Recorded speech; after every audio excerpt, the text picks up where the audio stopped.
আজকে ভুতুমের এই ২টা বাচ্চাকে অ্যাডপশন দিয়ে দিব। তো এর আগেও আমার কাছ থেকে এই আপুটা ২টা বিড়াল নিচ্ছিল তুলির।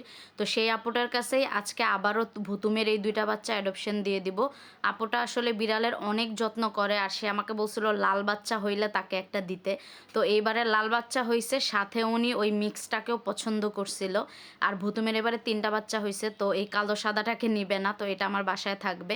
আর ওই ২টাকে অ্যাডপশনে নিয়ে যাব। তো আপুটা সেই গাজীপুর থেকে আসতেছে বিড়াল নিতে। আমরা যারা বিড়াল পালি বা অ্যাডপশন দেই সবসময় চাই যেন একটা ভালো বাসায় ওরা যায়। তো এই আপুটা আমার থেকে অনেক আগেও বিড়াল নিছে, অনেক যত্ন করে, ওনাকে বলতে হয় না যে বিড়ালের আপডেট দেন আমাকে, উনি নিজে থেকে আমাকে বিড়ালের আপডেট দেয়।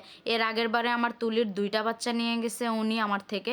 তো বাবুগুলাকে এত পরিমাণ আদর করে, মানে তুলির যে ২টা বাচ্চা আমার কাছে আছে ওদের থেকে ওদের গ্রোথ অনেক ভালো হয়েছে।